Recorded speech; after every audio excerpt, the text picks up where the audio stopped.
Mas Dirman, sehat? Alhamdulillah, Kelihatan udah lega ya? insya Allah udah lepas beban.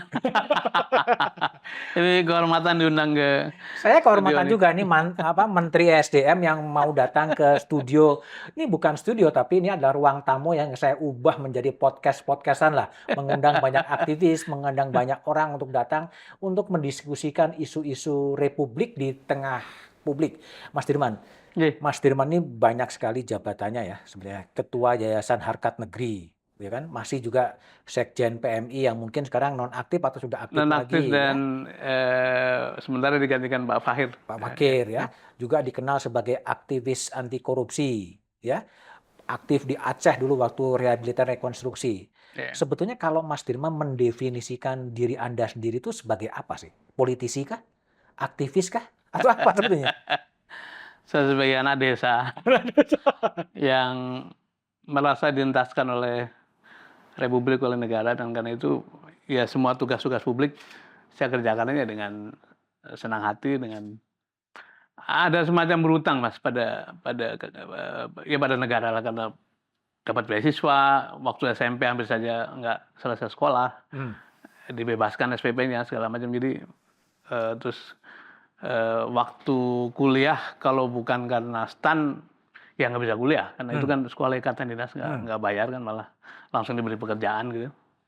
Saya diteruskan dapat beasiswa ke S2 di Amerika, jadi saya ngerasa Itu beasiswa semua ya S2? beasiswa, semuanya beasiswa. Jadi saya ngerasa Tuhan baik sekali sama saya, dan karena itu ketika saya sudah selesai dengan urusan domestik, anak-anak sudah selesai semua, ya sudah.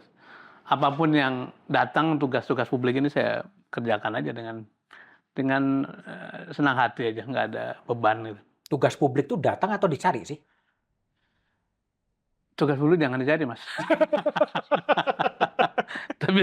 tapi kata anak saya, amanah publik itu jangan dicari, tapi kalau datang jangan lari katanya.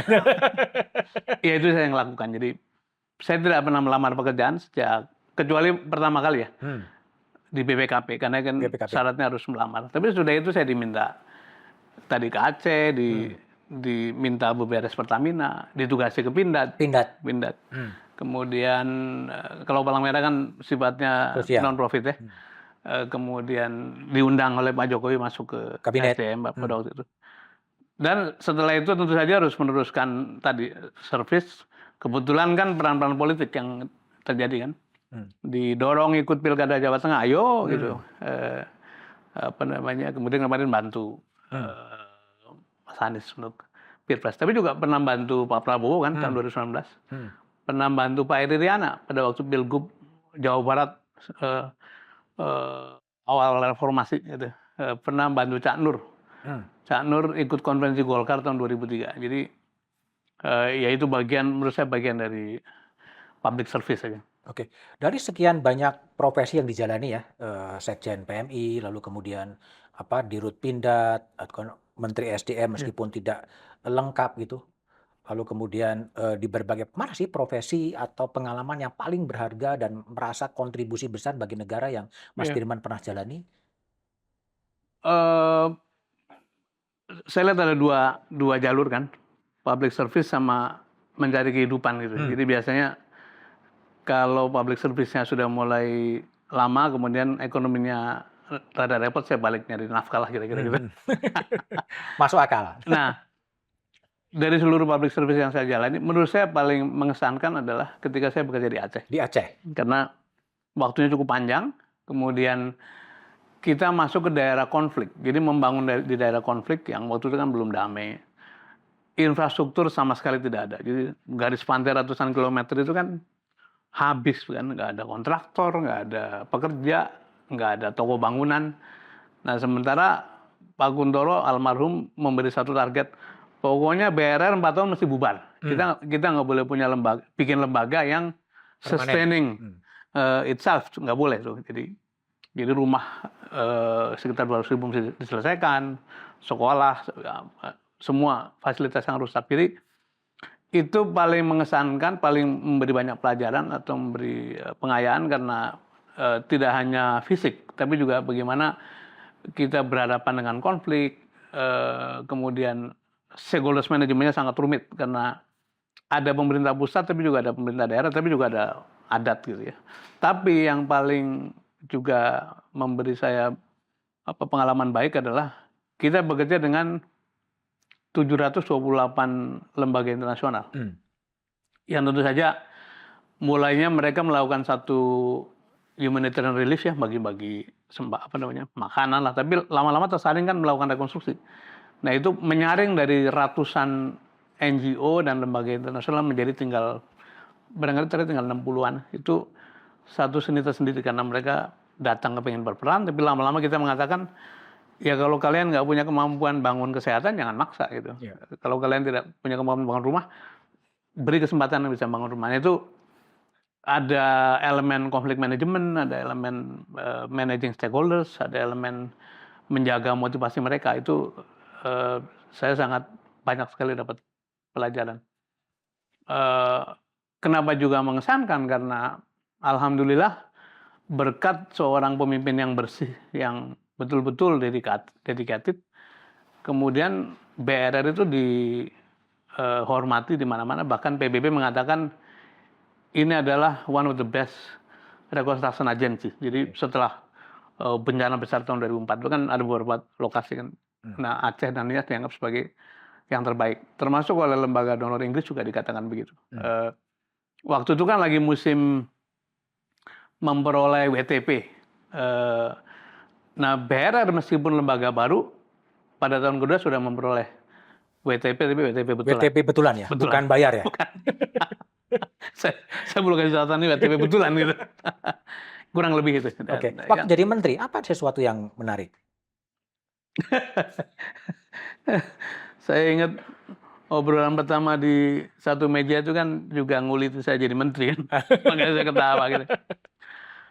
Menurut saya proses masuknya juga menarik. Menarik. Karena konon kenapa orang kayak saya bisa masuk, saya guyonnya itu nyasar gitu ya. Nyasar jadi menteri. Kenapa nyasar? Saya bukan bagian dari partai politik, nggak ikut kampanye. Saya orang yang tidak punya jaringan apapun secara keluarga besar gitu ya. Nah masuknya konon karena banyak nama-nama yang dimunculkan, tapi kemudian distabilo oleh KPK pada waktu itu kan. Nah nama saya muncul dari kalangan KPK itu. Ini dulu pernah ada orang yang pernah beberes supply chain atau waktu itu dikenal soal mafia migas, tapi belum selesai, sudah berhenti karena direksinya berganti gitu. Terus Pak Jokowi konon bertanya, orangnya di mana? Di Pindad. Waktu itu saya di Pindad, saya ditelepon. Tapi juga karena waktu memang ngobrol pertama kali Pak Joko Widodo bercerita soal mafia, soal lambatnya listrik, soal kilang segala macam. Jadi fokusnya fokus beberes. Betul-betul beberes. Dan dalam 23 bulan rasanya banyaklah yang saya merasa banyak yang bisa diselesaikan. Dan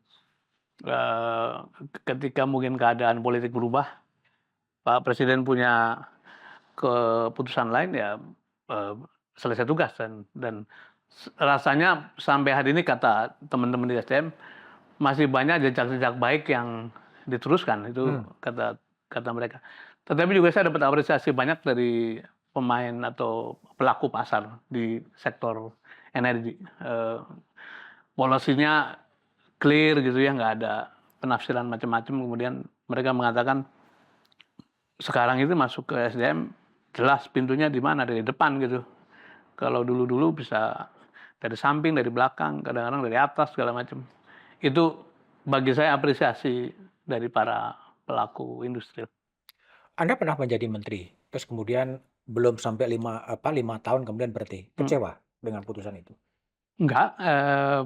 Kalau Mas Budiman lihat foto-foto keluarga itu, foto keluarga paling cerah itu ketika selesai. Ketika selesai jadi menteri? Dan seluruh keluarga itu menampilkan bahwa that's it, tugas publikmu selesai dan kita kembali ke keluarga. Anak saya yang bungsu namanya Iqbal, SMA waktu itu.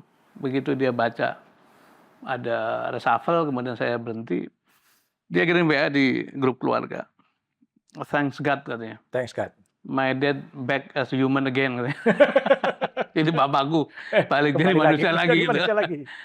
Dan itu bisa dimengerti karena memang menjadi pejabat publik itu 24 jam harus harus menjadi pelayan. Jadi memang private life-nya itu Pelayan ya? iya. Menurut saya begitu. Jadi kalau ditanya tidak ada penyesalan, yang penting ketika dalam tugas apapun ya kita lakukan yang terbaik aja. Itu dulu waktu diberhentikan apa sih pesan yang disampaikan oleh Pak Jokowi? Ada banyak sekali yang bertanya seperti itu, dan saya bercerita bahwa sebetulnya ketika itu memang Pak Presiden tidak menjelaskan secara gamblang alasannya apa.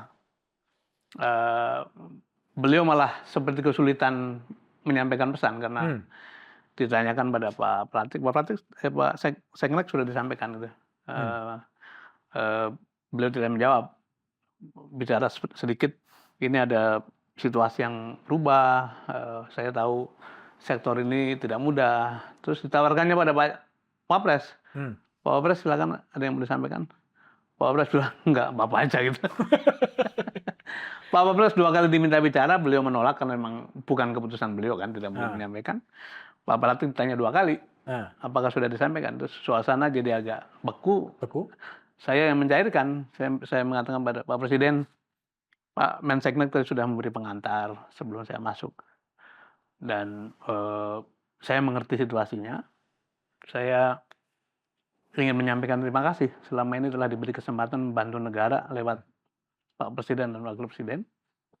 Dan kalau ada yang kurang-kurang saya mohon maaf. Tugas apapun ke depan, bila memang itu saya bisa kerjakan dan memberi manfaat, saya akan kerjakan. Karena Mas Pratik juga mengatakan akan ada tugas berikutnya gitu. Akan ada tugas berikutnya? Walaupun belum disimpulkan waktu apa gitu ya. Jadi Pak Presiden tidak memberikan kamu berhenti karena ABCD gitu enggak. Tapi lebih kepada memberi nuansa bahwa politiknya berubah, kurang lebih dengan kata-kata saya nih. Karena itu saya bisa melakukan penyesuaian. Tapi tidak. Dan saya mengklarifikasi apakah ada urusannya dengan integritas, nggak ada, performan nggak ada. Jadi nggak ada soal. Ya, kan orang di level itu kan 2 kan. Ada urusan dengan integritas apa enggak, ada urusan kinerja apa enggak. Kalau dua-duanya nggak ada, ya clear lah nggak ada. Tapi tugas berikutnya itu tidak kunjung datang? Sempat beberapa pesan saya dikasih signal termasuk oleh Pak Wapres, oleh Pak Yusuf Kalla. Mau nggak mempertimbangkan untuk jadi dubes gitu. Saya nggak sempat menanya dubes mana, tapi saya bilang rasanya medan juang di sini Pak. Dan sambil saya beralasan keluarga saya banyak sekali yang sulit hidupnya. Kalau saya tinggal keluar lama, saya nggak bisa bantu mereka. Jadi, tapi memang saya dubes tentu saja sangat penting bagi kita. Tapi saya merasa itu bukan apa ya, it's not my cup of tea lah. Dan makanya saya lebih memilih untuk tadi bikin IHN, mendorong training kepemimpinan anak muda sampai hari ini begitu. Di antara sekian banyak posisi ya, mantan menteri, mantan dirut pindad, ya, pernah di Pertamina, lebih ingin dikenang sebagai mantan apa, Mas Dirman ini? Pertama, sejak mahasiswa kan memang stempel saya aktivis ya. Jadi ya itulah hidup saya. Aktivis tidak pernah ada mantan kan? Kalau masih punya tenaga. Gitu. Bahwa saya sekali-kali bekerja di BUMN atau di private sector, ya karena ada panggilan, tapi juga sekaligus profesional, ngisi baterai lah, ngisi baterai gitu.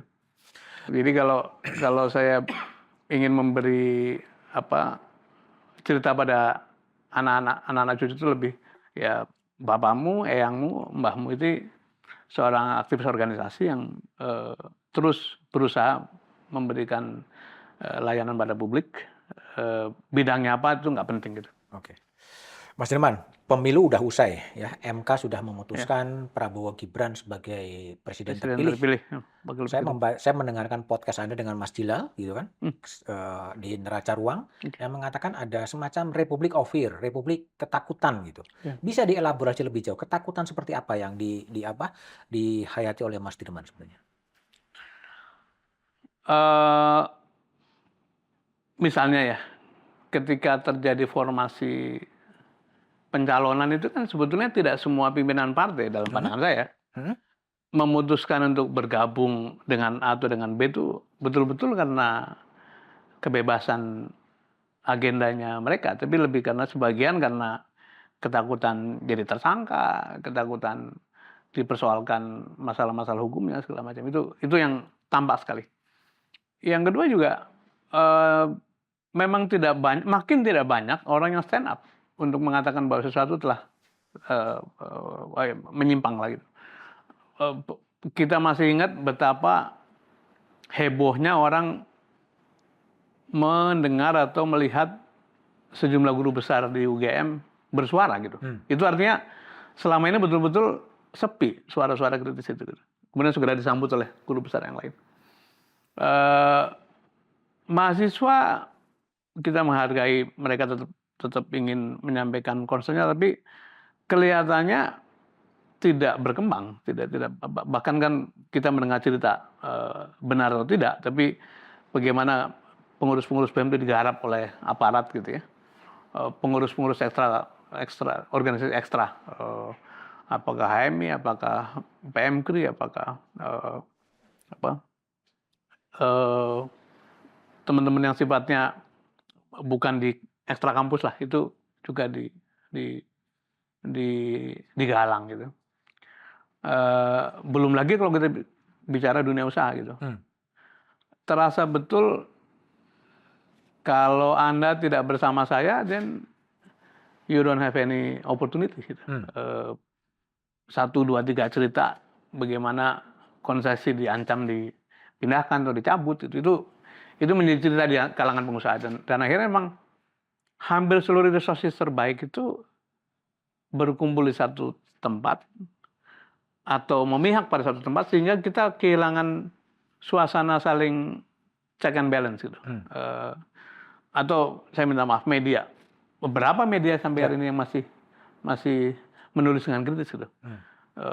Kolomnya Budiman Tanurjo tiap Sabtu pagi itu kita ditunggu karena itu salah satu yang barangkali masih terus menerus mengingatkan itu. Jadi ini menunjukkan bahwa memang ada suasana ketakutan yang disebabkan oleh cara mengelola kekuasaan gitu. Kita juga tahu ketika proses memasang-pasangkan cawapres yang belakangan sudah jadi capres gitu, itu kan korbannya banyak sekali tuh. Ya pengurus partai, ya mungkin juga ada pengusaha, tapi juga para hakim. Konstitusi bukan cuman kehilangan kemerdekaan, tapi marwah institusi menjadi korban kan. Jadi ini semua satu deretan bahwa memang ada suasana takut yang menyebabkan menurut saya hal-hal yang dalam keadaan normal tidak terjadi bisa terjadi tuh. Contoh, kok bisa merubah undang-undang berlaku saat itu juga gitu. Kan biasanya kan merubah undang-undang itu baiklah kalau ada kebutuhan, ada kajian akademik, kita perlu penyusunan-penyusunan, tapi habis itu kasih waktu untuk berlakunya KPU. Jadi ada satu tindakan-tindakan betul-betul di-drive bukan oleh kajian yang sifatnya akademik, tapi oleh kebutuhan saat itu, kebutuhan pragmatis yang kebetulan datang dari si pemegang kekuasaan. Nah itu yang barangkali menjadi faktor fear itu. Kalau Anda nggak ikutan, ya bisa celaka itu. Nah ini yang menurut saya somehow mesti ada jalan keluar. Karena kalau begini terus-menerus, kan dunia akademik menurut saya, dunia media, dunia kewartawanan, NGO itu kan sumber pikiran kritis gitu ya. Dan kita jadi maju karena ibarat batu itu saling mengasah gitu. Nah kalau pikiran kritis itu nggak ada, ya tidak muncul. Dan yang ada adalah satu sentralisme gitu. Satu keadaan di mana semua orang mengamini apapun yang disampaikan oleh penguasa. Itu yang saya katakan harus ada perubahan. Tidak mungkin kita terus akan begini gitu. Oke. Ini juga tren yang menarik ya, karena di mungkin 5 bulan sebelum pemerintahan Presiden Jokowi itu berakhir gitu, Sejumlah rancangan undang-undang atau sejumlah undang-undang itu direvisi ya. Undang-undang Kementerian Negara yang membatasi menteri 34 kemudian Ya, direvisi. ya, Diserahkanlah kepada presiden terpilih mau berapa gitu. Undang-undang Mahkamah Konstitusi pun dalam proses menuju revisi, ya, di mana ada political recalling ya. terhadap hakim-hakim Hakim-hakim ya. konstitusi. Lalu undang-undang penyiaran pun kemudian direvisi, tidak boleh lagi ada liputan eksklusif investigasi gitu kan. Hmm, Nah, hmm, itu kan juga terjadi gitu.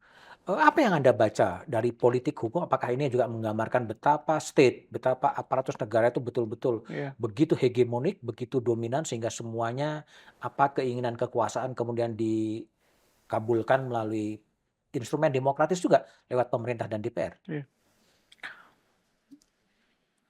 Tahun 2012 kalau nggak salah ada satu majalah Foreign Affair menampilkan wajah-wajah para pemimpin dunia. Gitu. Hmm. Ada Putin, ada Xi Jinping, ada Erdogan, ada Perdana Menteri Hongaria, saya lupa namanya. Terus ada Trump juga itu. Terus judulnya Authoritarian Now katanya. Jadi sekarang waktunya otoriter. Dan dibahas dalam majalah itu bahwa orang-orang ini masuk lewat jalan demokrasi gitu. Oke. Tapi begitu menjadi penguasa, somehow mulai mengurangi atau bahkan mungkin ada yang mematikan juga gitu. Iya, dengan pengecualian Cina punya cara sendiri, meskipun saya memahaminya meskipun kelihatan totaliter, tapi di dalam partainya kan sebenarnya cukup demokratis, ada merit segala macam. Nah, kalau kita kembali pada keadaan kita sekarang, Presiden Joko Widodo yang masuk dengan proses yang demokratis dan mewakili sering disebut sebagai rakyat biasa yang bukan bagian dari elit. Tapi kemudian ketika duduk sepertinya ingin menggunakan instrumen hukum itu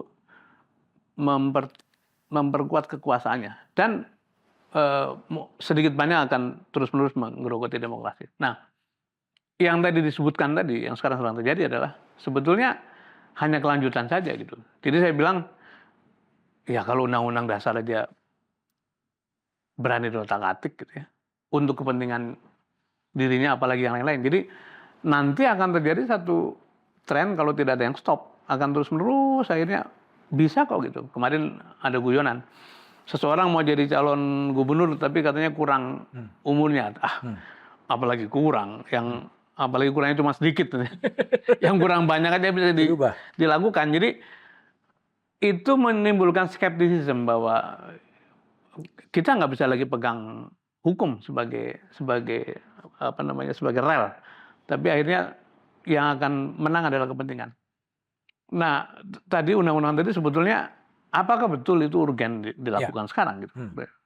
Misalnya sebagai bandingan yang saya pahami di undang-undang yang pernah saya kelola di sektor undang-undang migrasi itu sejak tahun 2011 sudah diputuskan harus diperbaiki. Sekarang 2024, sampai hari ini nggak bergerak gitu. Karena mungkin dianggap tidak berkaitan sama kepentingan orang-orang yang mengurusnya gitu.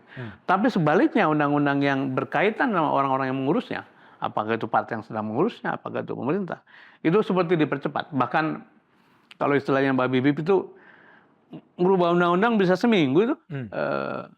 Dalam malam-malam gelap muncul keputusan gitu ya.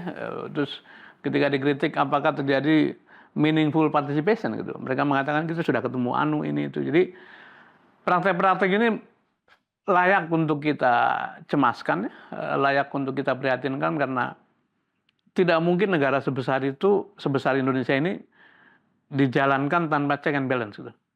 Terlalu berbahaya dan saya sering mengatakan ibarat mengendarai mobil itu seperti kita sedang mereteli spion, mematikan speedometer, remnya kalau bisa dirusak gitu ya. Ya kita boleh ngebut, tapi kalau seluruh instrumen kontrol itu tidak memadai atau tidak tersedia kan sangat berbahaya itu. Tapi gini Mas Dirman, kan Presiden Jokowi kan akan berakhir pada 20 Oktober 2024. Artinya kan beliau pun tidak akan terkena dampak dengan undang-undang itu, Hmm. ya? Apakah undang-undang penyiaran mau direvisi, liputan investigatif menjadi dilarang, ya? Undang-undang Mahkamah Konstitusi, harus ada political recalling. Benefit politik bagi Presiden Jokowi apa? Toh 20 Oktober dia akan mengakhiri kekuasaannya dan terkesan dia memaksakan pada era inilah undang-undang ini akan disahkan. Ya, saya tidak tahu background-nya itu siapa yang mendrive, apakah pemerintah outgoing leaders gitu, Pak Mhm. Jokowi CS, atau incoming leaders si Pak Prabowo CS. Minimal lewat parlemen. Iya, Undang-undang Kementerian Negara lewat parlemen, inisiatif, iya, undang-undang penyiaran lewat parlemen, iya. gitu kan? Nah, tapi kan sekarang terjadi mix nih Mix. antara yang mau pergi, Hmm, Pak Jokowi itu masih ada residunya namanya wakil presiden kan. ya. Jadi kita tidak bisa mengatakan sepenuh-penuhnya Pak Joko Widodo akan Oh, meninggalkan itu. Jadi kalau orang curiga bahwa akan ada benefit politik itu wajar saja. Nah, sisi lain tentu saja sebagai orang yang akan datang akan mendapat benefit bila kekuasaan eksekutifnya itu semakin kuat gitu. Apalagi bisa dikatakan yang bikin bukan saya, yang bikin pemerintah yang kemarin gitu. Itu alibinya enak sekali. Tapi apapun dari siapapun, menurut saya memang harus ada satu kesadaran bahwa yang begini-begini itu istilah Cak Nur dulu itu this is impossible gitu. Ini nggak mungkin diteruskan karena ini melawan keseimbangan alam dan siapapun yang melawan keseimbangan alam akan akan mendapatkan pushback. Nah, saya pernah lontarkan dalam satu tulisan atau mungkin juga beberapa forum diskusi.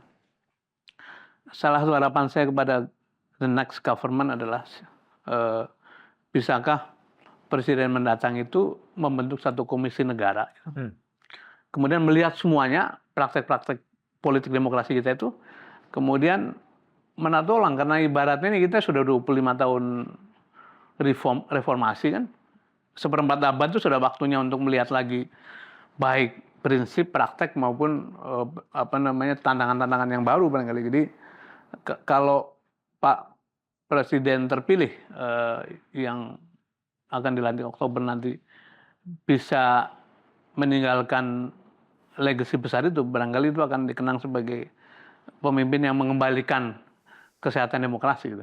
Kalau kita lihat perkembangan tren terkini ya, hari ini ribut soal UKT, ya, Nadiem Makarim kemudian dipanggil ke istana, dan setelah kemudian dipanggil ke istana, Nadiem kemudian membatalkan UKT. Artinya kan menunjukkan bahwa ada peran negara, peran presiden yang bisa membatalkan kalau beliau tidak setuju. Nah, terhadap undang-undang seperti undang-undang penyiaran yang melarang investigatif, ya, kenapa kemudian memilih membiarkan saja itu domain parlemen, tidak menunjukkan sikap politiknya?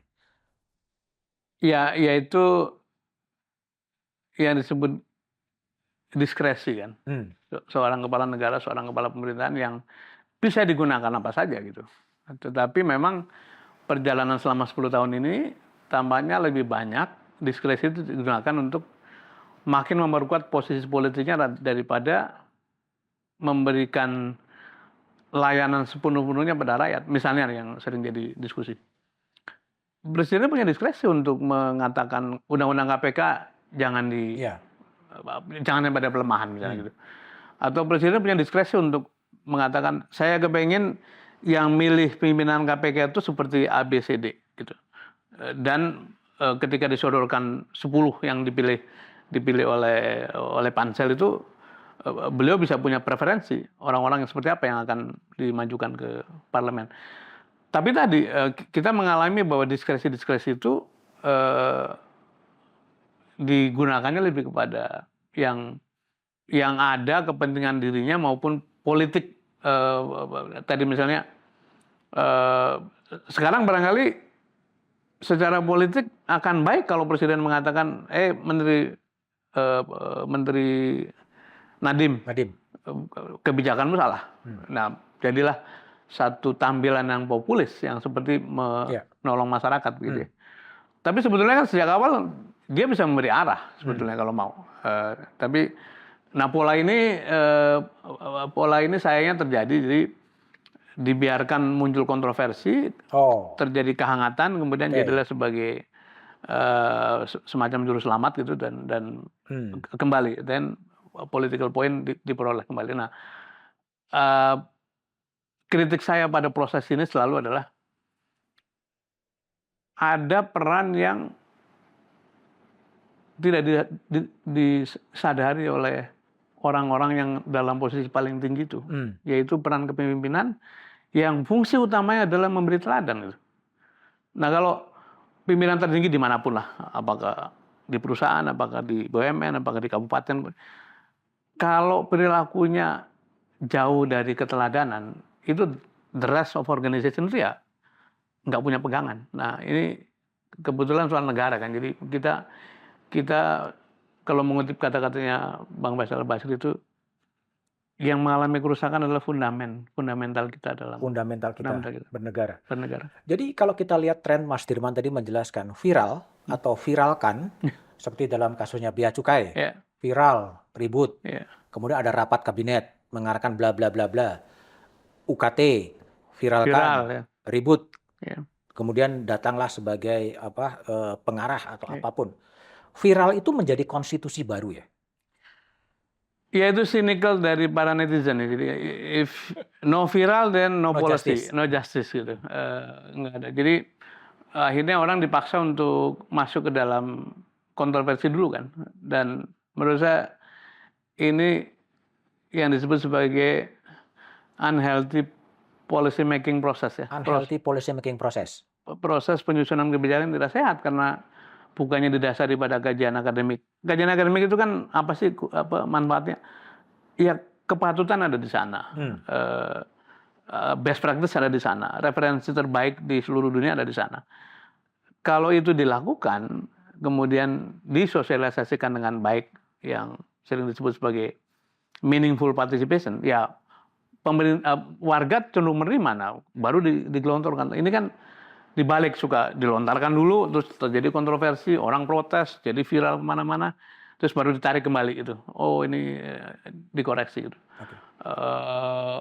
Ya termasuk kasus-kasus yang muncul dulu, kenapa kasusnya Pak Freddy Sambo muncul kan karena viral, karena ada seorang bibinya almarhum yang histeris ketika mau peti jenazah langsung dimakamkan, beliau protes.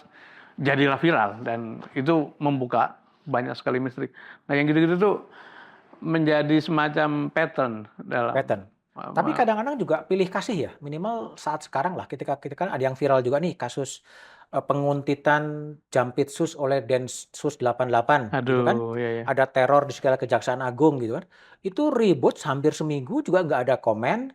Kapolrinya juga tidak komen, Jaksa Agungnya belum komen, Menko Polhukamnya juga tidak komen. Hari ini kita melihat Kapolri dan Jaksa Agung berfoto bersama dengan Panglima TNI, berfoto di istana dan mengatakan tidak ada apa-apa gitu. Jadi, apakah memang publik sebagai pembayar pajak tidak boleh tahu juga apa yang sebenarnya terjadi di penanganan kasus Jampitsus ini? Ya saya sampai harus minum dulu sebelum pertunjukan berapa hari ini menurut saya sangat menyedihkan ya, maksudnya. Sangat menyedihkan. Lembaga penegak hukum apapun itu kan sebetulnya adalah hulu dari masyarakat pencari keadilan gitu. Kalau suasana itu nggak ada terus gimana? Nah, ternyata pertunjukannya adalah pertunjukan antar kekuatan formal nih. Satunya di backup oleh TNI, satu di backup oleh polisi segala macam, terus terjadi kontroversi, terjadi spekulasi macam-macam.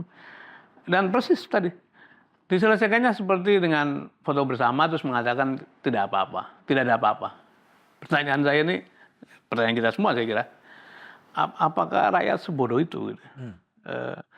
Kan tidak mungkin ada asap kalau tidak ada api. Mengapa harus ada pawai rombongan pasukan bersenjata? Mengapa harus ada persiapan di dalam?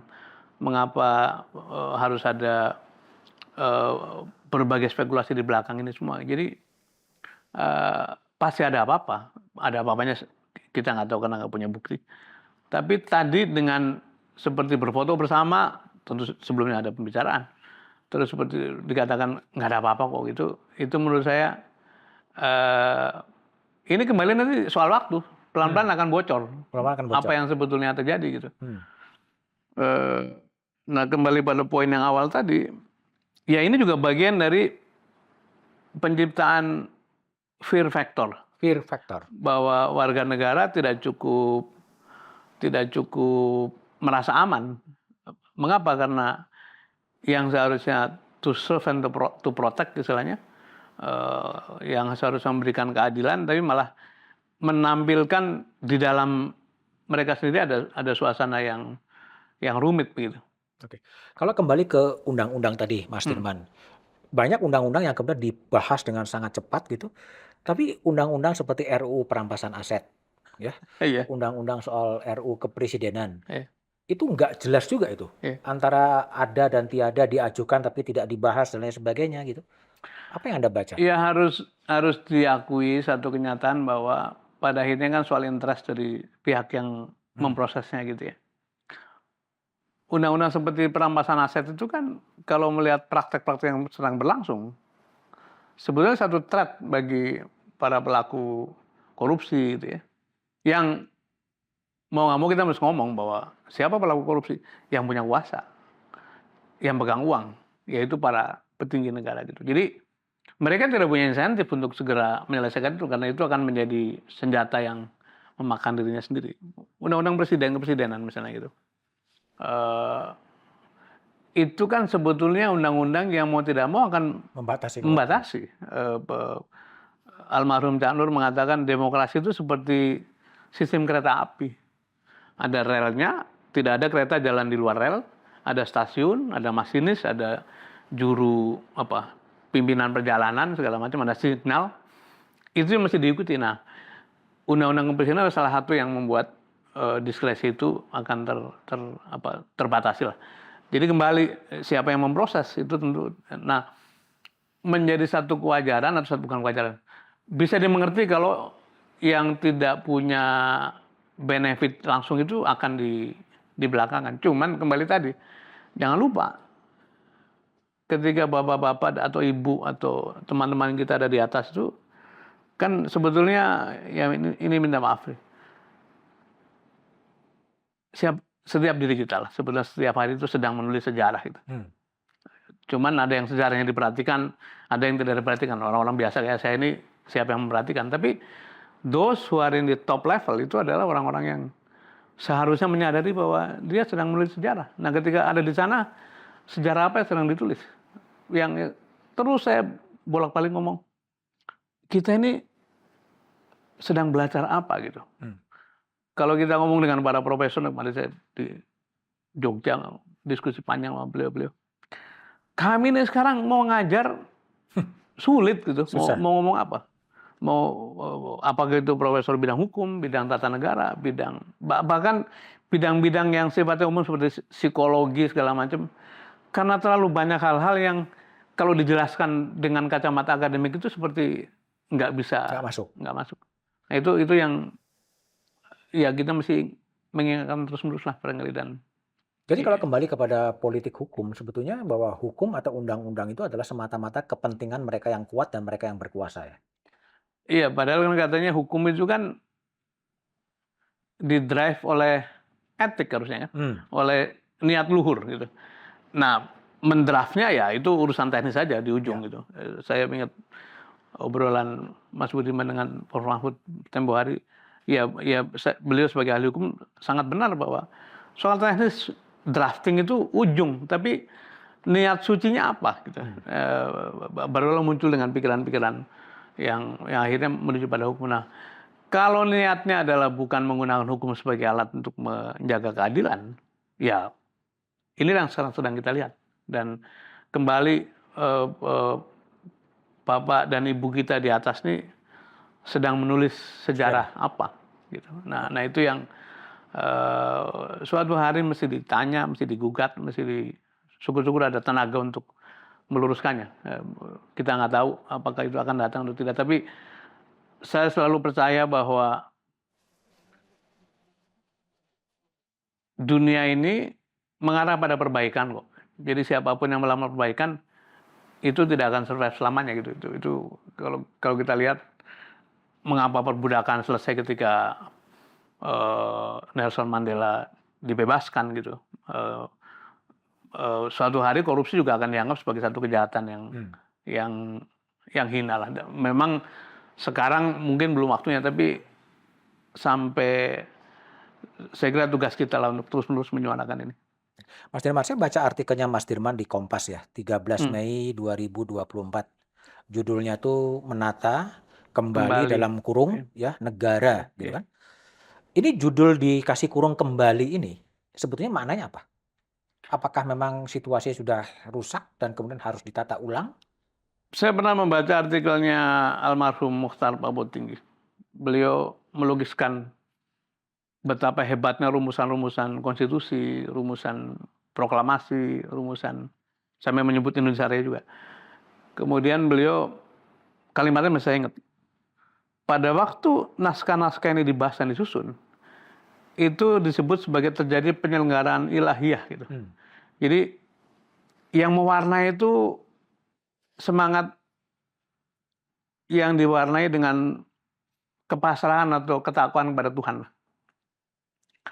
Dan pada waktu itu kata beliau, tidak ada proyek, tidak ada rebutan, sehingga pasal-pasal yang muncul seluruhnya adalah pasal-pasal yang untuk kebaikan. Nah, karena itu saya ingin merujuk kembali bahwa kita pernah tata kok. Reformasi 98 juga usaha untuk menata kembali sebetulnya. Tapi beberapa dipreteli, makin hari makin lumpuh. Dan kata kembali itu saya ingin tunjukkan bahwa kalau kita mau, hari ini ahlinya makin banyak, jalannya makin tersedia, orang-orang makin banyak yang bisa diajak bicara, pun referensi kita makin luas. Nah, kenapa kita nggak mengatakan? Mengapa saya memilih kata menata negara? Karena ada satu kecenderungan begitu pemilu selesai ini seperti orang sibuk bicara mengenai nata kabinet gitu.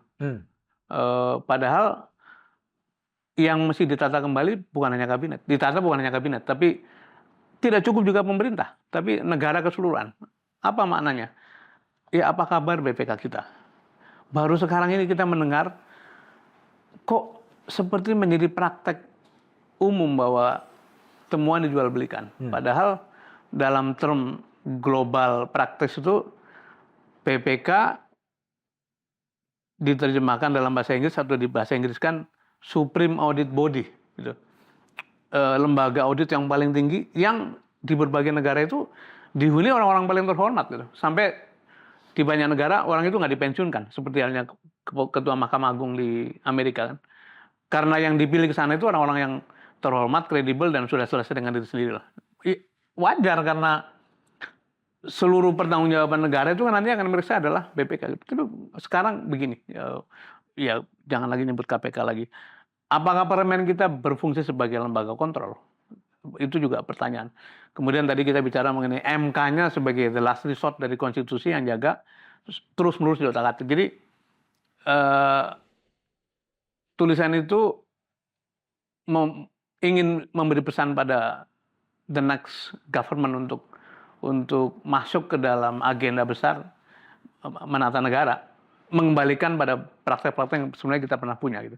Di tulisan itu juga disebutkan ada 3 masalah besar ya. Pertama adalah korupsi yang merajalela. Jadi not only korupsi tapi juga nepotism, korupsi yang merajalela, lalu kemudian kerusakan lingkungan akibat eksploitasi habis-habisan. Kemudian juga menurunnya kinerja aparat negara gitu. Dari mana itu akan coba diselesaikan menurut pandangan Anda? Nah, ini sayangnya begini nih. Di dalam praktek perubahan atau pengalaman teori perubahan sekalipun, jarang sekali perubahan yang didrive oleh kesadaran dari dalam gitu. Dari dalam itu dari institusi. Itu terjadi di perusahaan, terjadi di organisasi non-profit sekalipun. Jadi perubahan akan mendapatkan momentumnya apabila mendapatkan satu situasi yang disebut sebagai burning platform. Jadi platformnya itu terbakar gitu. Ini diambil dari contoh mengapa di Meksiko itu ketika terjadi kebakaran minyak gede-gedean kemudian ada policy baru gitu. Ketika ada burning platform tidak punya pilihan, semua orang berloncatan ke laut gitu, kemudian ya sudah harus menata diri gitu. 98 sudah burning platform karena orang tidak percaya lagi pada institusi negara, pada Pak Harto segala macam. 65 juga sama gitu. Dan itu putarannya kira-kira 20-30 tahun. Sekarang apakah setelah terjadi burning platform? Tergantung interaksi atau dialektika antara orang-orang terdidik dengan negara nanti bagaimana gitu. Jadi kalau ditanya bagaimana membalikkan ini semua sampai terjadi burning platform, sampai terjadi satu kesepakatan umum bahwa ini tidak mungkin kita duduki terus-menerus karena akan ambruk bersama gitu. Kapan itu? Ya ini antar apakah Mas Budiman walaupun secara administratif sudah pensiun, tapi kepalanya hatinya tidak boleh pensiun gitu ya. Saya juga sudah bukan siapa-siapa, tapi menurut saya terus harus meneruskan. Dan bukankah memang di banyak sejarah perubahan selalu dimulai dari the critical minimum ya, orang-orang yang terus-menerus menyampaikan itu. Sampai nanti ketemu momentum. Dan kalau saya boleh memberi punya harapan pada presiden mendatang ya. Saya pernah melukiskan Pak Prabowo begini pada waktu kan saya ikut kampanye 2019. Sebetulnya kisah beliau ini kisah yang sangat menarik dari segi patriotisme gitu ya. Anak orang mapan, cucunya orang hebat gitu, dan dia tinggal di luar negeri, pulang ke Indonesia memilih sekolah militer gitu, sekolah tentara. Itu artinya ada satu pesan bahwa saya serahkan jiwa raga untuk Republik. Itu saya katakan menarik. Nah, tapi nasib baik beliau diambil mantu oleh presiden yang berkuasa sangat panjang, terus karirnya sangat cepat kata para pengamat zaman itu kan. Tapi oleh proses politik kemudian beliau tersingkir. Yang juga menarik adalah masuknya kembali ke dalam politik dengan cara yang benar itu, bikin partai, bahkan katanya Dongkosi sendiri bangun kekuatan partai, terus menerus berusaha sampai pada kekuasaan. Dengan catatan besar di pemilu 2019 yang penuh dengan hal-hal yang kita sudah sering bahas, akhirnya beliau masuk. Nah, saya bilang, masa iya dengan proses begini itu mau tega menyelesaikan pengabdiannya nanti dikenang sebagai orang yang tidak meninggalkan sesuatu yang baik gitu. Saya pengen mengutip obrolan dengan seseorang namanya Adam Schwartz, si penulis buku Nation in Waiting ya. Kebetulan kita bersahabat sejak bangun Aceh karena beliau juga terlibat banyak. Ada satu pertanyaan dari Adam dan dijawab sendiri gitu. Dia bilang, can Prabowo afford? Apakah beliau bisa menanggung satu status mengakhiri servisnya sebagai presiden sebagai orang yang menutup demokrasi, yang mematikan demokrasi? Belum sempat dijawab. Dia bilang, I don't think so. Menurut saya dia tidak akan ke sana. Minimal dia akan memperbaiki keadaan semampunya. Dan saya tertarik pada pidatonya ketika selesai itu. Ya demokrasi is tiring, tidak sempurna. Tapi itu adalah satu statement bahwa we have a problem, kita punya problem. Nah kalau di sekelilingnya Pak Prabowo itu ada orang-orang yang terus-menerus mengingatkan bahwa Pak ini kesempatan baik. Belum lagi kalau kita mengingat keluarga besarnya, saya kira keluarga besar yang cukup terpandang dan sangat berpendidikan gitu. Jadi saya punya harapan besar sebagai warga negara, bukan sebagai siapa-siapa. Sekarang kita punya presiden terpilih yang background wawasannya, pendidikannya, keluarga besarnya itu saya kira sangat lekat dengan diskusi-diskusi mengenai negara mesti diapakan gitu. Nah, siapa tahu ini kesempatan. Itu satu. Yang kedua gini, Mas. Selalu saya memberi perumpamaan sangat sederhana. Mungkin Nyonya Gita atau orang rumah kan sering geser tuh sofa yang tadinya di sini bergeser ke sini gitu ya. Dan ketika sofa digeser ke sini, itu ketemu barang-barang yang kotor. Ada sampah yang nggak disapu, ada kaos kaki satu yang selama ini hilang barangkali ternyata keselip. Ada mungkin binatang seperti kecoa, keinjak segala macam. Jadi saya memaknai setiap perubahan sekecil apapun, apalagi perubahan kepemimpinan negara. Inilah kesempatan untuk melihat yang kotor-kotor, kemudian yang baru sekurang-kurangnya di awal-awal akan memberikan yang terbaik. Mengapa saya sebut sekurang-kurangnya? Ya itulah perlunya giliran kan. Jadi setelah dia tidak lagi memberikan yang terbaik, sudah waktunya diganti. Karena itu pemilu 5 tahun sekali ada gitu. Jadi kembali pada Apakah Pak Prabowo akan melakukan ini semua menjawab kerisauan kita, kerisauan Mas Budiman tadi? Mudah-mudahan saja ke sana gitu. Bagaimana division of labor antara Pak Prabowo dengan Wakil Presiden Gibran Rakabuming Raka? Saya nggak berani memberi komentar karena menurut pandangan saya sentimen publiknya masih tetap berbeda Berbeda, antara melihat Pak Presiden terpilih dengan Wapres Wakil terpilih. Presiden terpilih. Dan eh, kita tidak membayangkan apa ya perjalanannya karirnya Mas Gibran ini kan juga sangat sangat simpel sebetulnya gitu. Bahkan kalau kita ingat Ibu Mega sudah punya calon wali kota ketika itu, tapi kemudian Potong. dipotong gitu. Eh, Kampanyenya ketika COVID dan semua orang menyaksikan yang kampanye bukan tim suksesnya, tapi diiringi pas pampres segala macam. Jadi ada banyak catatan pun ketika masuk menjadi wali kota. Nah, ayahnya ngomong sendiri ketika dibicarakan jadi maju wapres, yang logis saja gitu. 2 tahun juga belum, udah gitu ya pengalamannya belum cukup.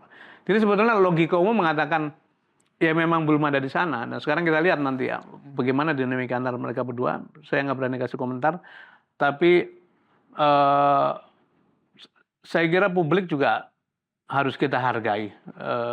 Sesuatu yang masuk dengan cara normal ya harus terus-menerus diberi catatan dan dilihat dengan kritis gitu ke depan. Tapi kan Pak Prabowo maupun Pak Jokowi kan juga sudah mencoba menempatkan bahwa Prabowo adalah penerus Jokowi. Oh, boleh begitu, tapi Beda nanti plat.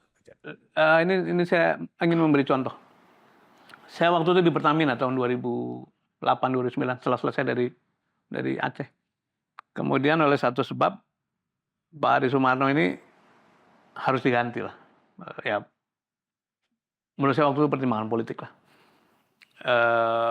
Terus Pak Adi dan teman saya corporate secretary, diskusi sering begini terus akhirnya kira-kira daripada orang lain sama sekali lebih baik kita sodorkan nama-nama pengganti supaya program reformasi transformasi bisa terjaga kelangsungannya.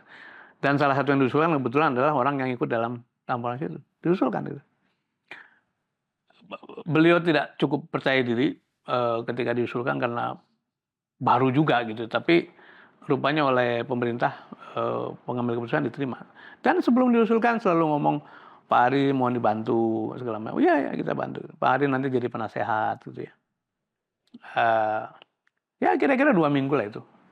Pada minggu ketiga si Dirut Baru itu sudah mengatakan, Mbok Pak Ari jangan gerecokin saya lah gitu.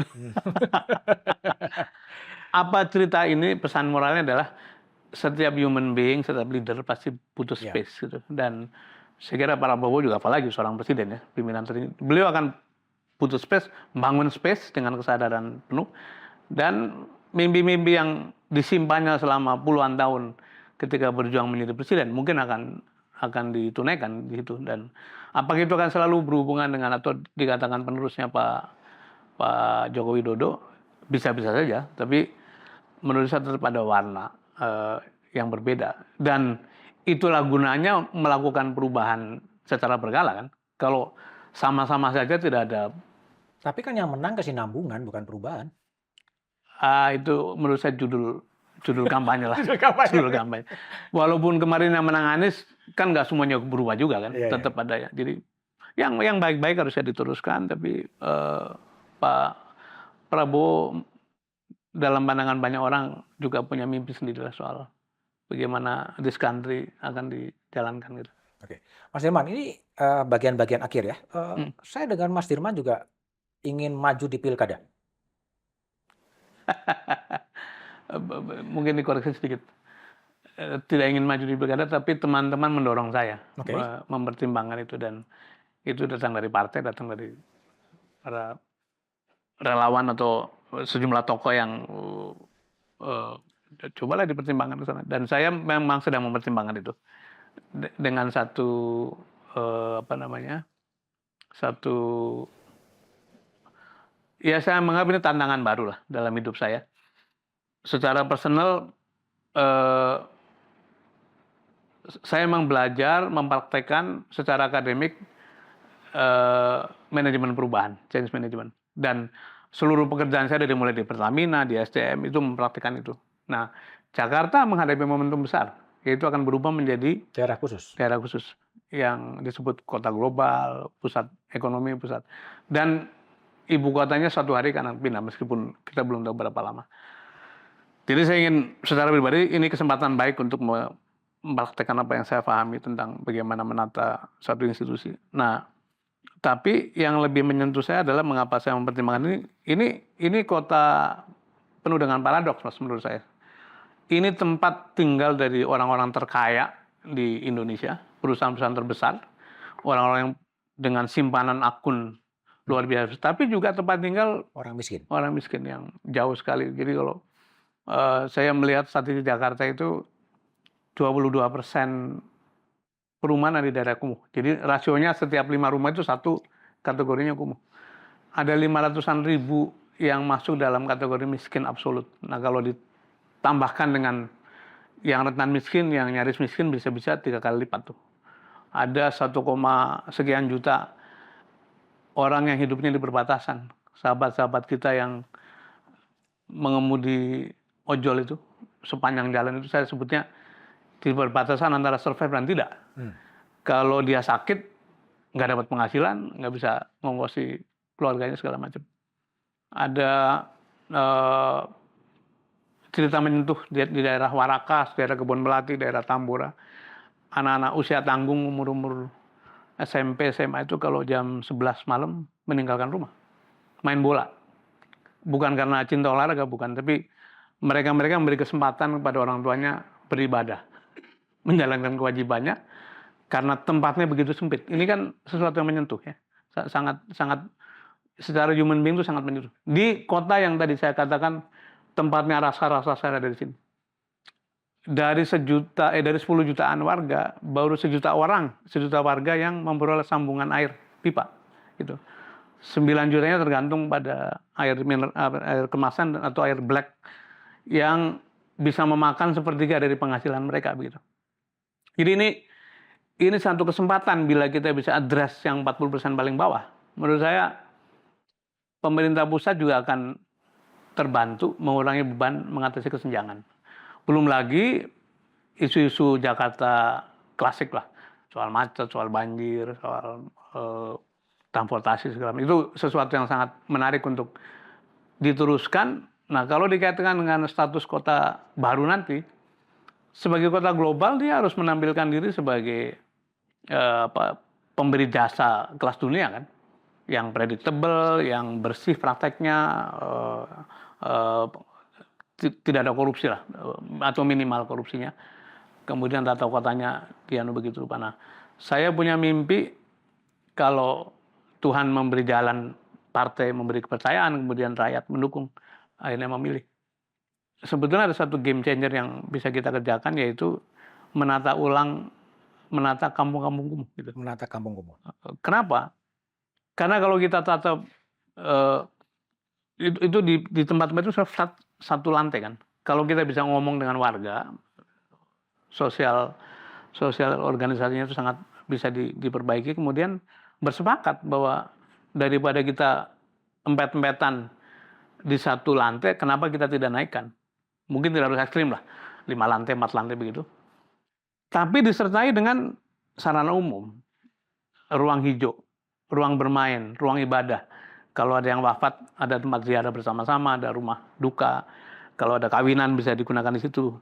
Mungkin sekolah-sekolah yang PAUD atau TK tidak perlu jauh-jauh ke luar kompleksnya. Saya sebut game changer karena pada waktu menata itu semua, bukan saja hasilnya adalah pemukiman yang lebih sehat, tapi itu akan jadi perputaran ekonomi yang bisa menyerap banyak sekali gitu. Kalau itu dilakukan secara masif, dan rasanya kita cukup waktu lah, cukup tenaga. Nanti saya jelaskan kenapa kita punya tenaga. Itu akan menjadi sesuatu yang barangkali masih ingat apa yang dikerjakan Pak Ali Sadikin dulu ya. Namanya proyek MHT. Dan dalam waktu ya, cukup singkat, jalan-jalan kampung menjadi bagus, gotnya menjadi bagus segala macam. Nah, Apa keunggulan Jakarta? Ada 3 menurut saya minimal. Satu, di sinilah tempat berkumpulnya orang-orang paling jago lah. Arsitek paling jago, perancang kota paling jago, orang sipil paling jago, ahli keuangan paling jago, segala macam. Jadi kalau ketemu leadership yang kredibel, yang dipercaya, orang akan angkat tangan, saya ikutan. Dan ini pernah terjadi di Aceh ketika Pak Kuntoro mimpin itu. Line up orang-orang terbaik yang ikut ke Aceh. Yang kedua, keunggulannya adalah fiskal. DKI adalah institusi pemerintah yang menempati ranking ketiga atau keempat atau kelima besarnya uang yang dikelola. Ada PU, ada pertahanan, ada polisi, terus baru DKI. Kira-kira sekarang ini 80 triliunan lebih. Ini bisa ngapa-ngapain, baik spending langsung maupun melalui satu financial engineering, apakah didirikan jaminan, keluarkan obligasi, segala macam. Yang ketiga, keunggulannya adalah nanti Undang-Undang Nomor 2 memberikan kewenangan khusus 15 item minimal. Energi, pemukiman, kesehatan, pendidikan.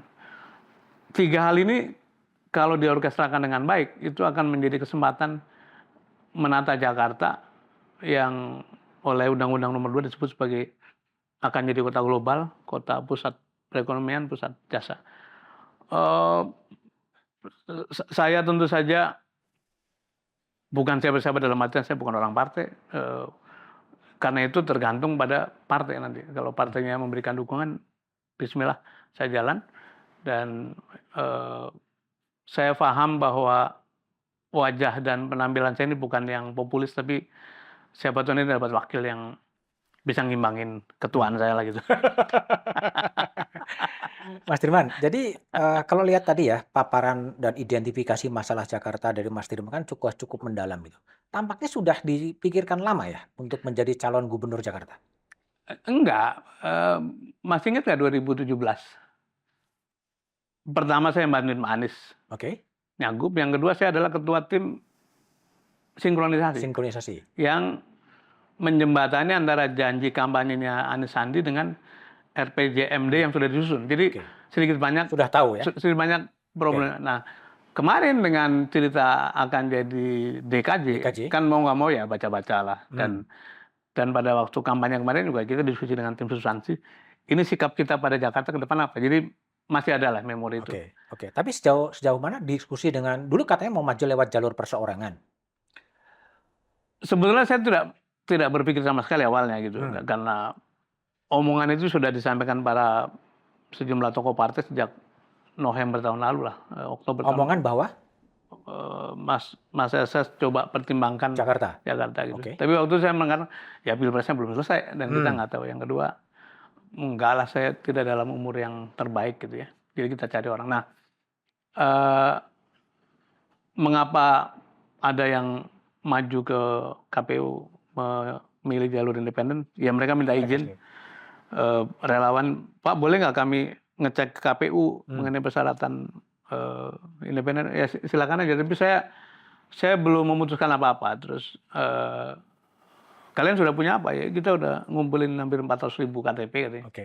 Nah rupanya kan waktunya pendek dan yang diperlukan 600 ribuan lebih gitu. Nggak terkejar. Jadi kalau dengan partai politik sejauh mana yang sudah hampir setengah 50% atau 60%? Saya nggak bisa ngeklaim apapun, tapi saya punya harapan bobot pengelolaan Jakarta itu harus lebih kepada teknokratiknya. Teknokratik. Pertempuran politiknya itu sebaiknya agak diredam. Nah, karena itu saya punya harapan nanti kalau saya didukung partai itu partainya berwarna-warni. Partai berwarna-warni. Jadi misalnya walaupun saya pernah bantu 01, tidak dari partai 01 saya, tapi saya kepingin ada yang dari 03 lah, dari 02, syukur-syukur gitu. Karena kembali pada ini ibu kota yang akan ditinggalkan. Dan saya kira pemerintah mendatang ingin meyakinkan bahwa Jakarta dikelola dengan apa? Dengan profesional, sesuai dengan agenda-agenda besar sebelum pindah itu. 2016 atau 17 saya silaturahmi dengan Prof.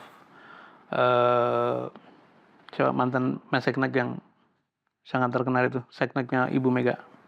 Bambang Kesowo. Bambang Kesowo. Karena ya saya nganggap beliau orang tua, sering saya datangi lah.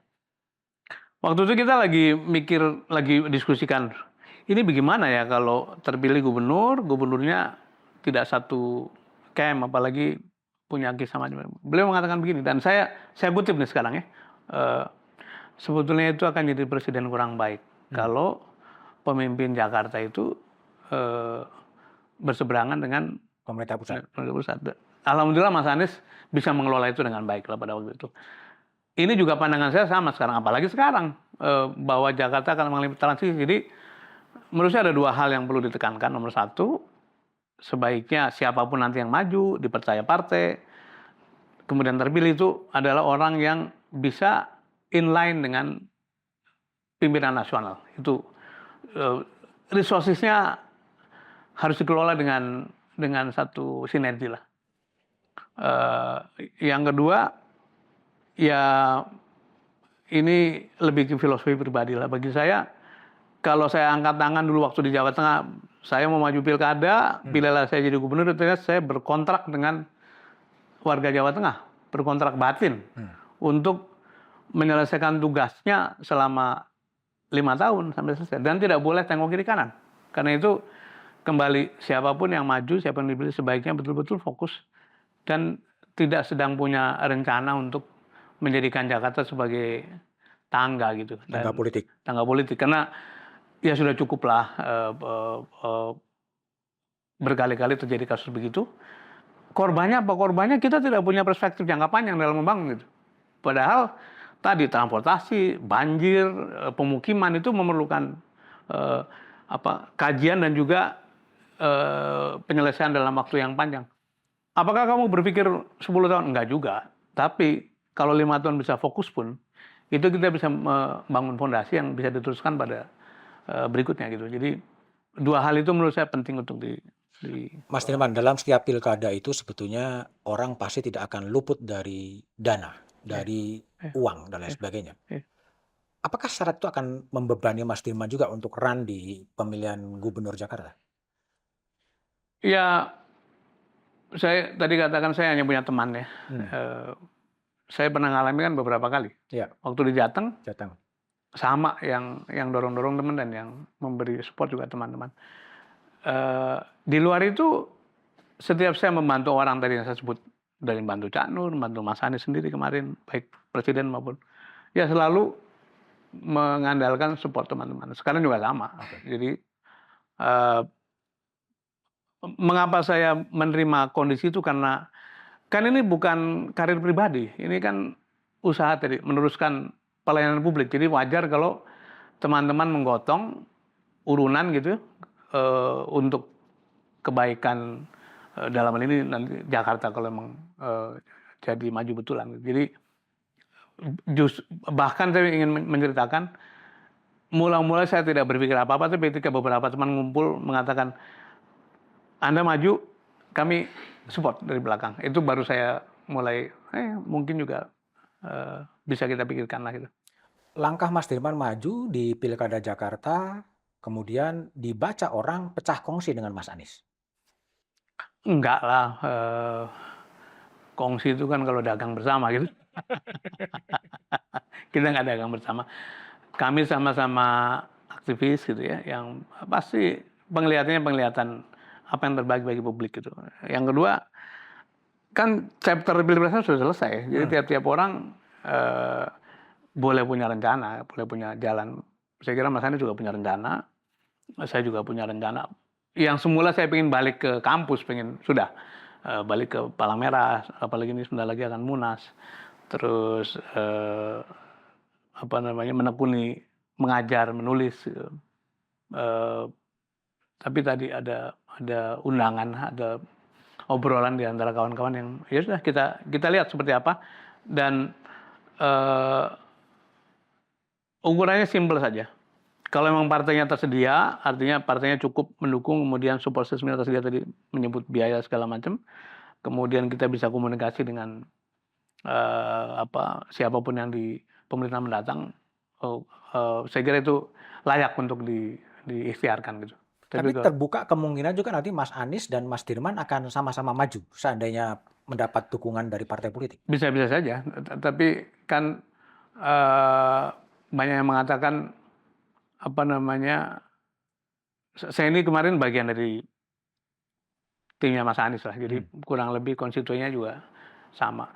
Kecuali saya punya keyakinan bisa melebarkan konstituen, itu lain ya. Dan menurut saya kalau itu terjadi dan semakin banyak peserta kompetisi yang baik mutunya, itu yang untung juga warga Jakarta. Jadi saya di media mengatakan nggak ada kata-kata head to head, nggak ada kata-kata pecah kongsi. Ini kalau dalam bahasa agama itu fasabil khairat lah, berlomba-lomba dalam kebaikan, serve the public, dan kita jalani dengan hati bersih lah. Jadi tetap kalau katakanlah Mas Anies kemudian dan Mas Dimas sama-sama dapat partai politik, dapat karcis, ya udah maju aja sama-sama gitu. Kita lihat nanti. Saya lagi belajar jadi politisi. Jangan berandai-andai katanya. Jangan berandai-andai. Isi suwe ya. Mas Dirman, tapi gini, kalau saya ya, ketika pimpinan KPK juga akan maju, akan dibuka lewat pansel dan akan menggantikan KPK yang di titik nadir. Kenapa Mas Dirman tidak memilih sebagai ketua KPK? Ada beberapa sahabat yang datang khusus ya mendengar saya mau maju itu, ya istilah orang Jawa itu ngerem gitu ya. Saya nggak mau saya itu kalah lagi gitu. Nggak mau apa? Mas Dirman kalah lagi? Iya, dia bilang karena pikiranmu, tenagamu masih dibutuhkan, jangan sampai kamu tuh bonyok gitu terus nggak bisa bersuara apa-apa. Terus ngomong itu soal KPK. Mikirkan itu kemungkinan KPK. Tapi saya lihat gini ya, saya termasuk yang pernah mengatakan di forum panjenengan juga, sudah waktunya KPK dibubarkan. Karena memang ekosistemnya itu sudah tidak memungkinkan KPK perform dengan baik gitu. Kecuali dalam konteks menata negara keseluruhan, itu lain lah. Misalnya nih saya berandai-andai membayangkan tiba-tiba saya diundang oleh timnya Pak Prabowo gitu untuk yuk kita bikin satu komisi yang menata anu termasuk KPK mau diapakan, BP itu saya sangat serius melakukannya. Karena sama seperti kita dulu memikirkan ada komisi konstitusi kan pada tahun setelah 98, atau saya terlibat membantu Pak Tarto melakukan reformasi bisnis TNI dan kemudian menarik ABRI atau TNI Polri lebih cepat 5 tahun daripada yang dijadwalkan. Itu kan satu yang progresif. Nah, yang begitu-begitu mungkin itu cukup menarik. Tapi kalau sekedar saya mendaftar melamar untuk KPK, gimana wong tim panselnya juga kita nggak tahu seperti apa. Terus nanti kan kita punya kisah tuh, orang-orang terbaik yang daftar KPK itu dari mulai Pak Marsilam, Pak Eri, Chandra, siapa lagi tuh, Bambang Wijayanto. Pada waktu masuk bisa, tapi begitu di Komisi 3 nol tuh yang milih untuk jadi pimpinan gitu.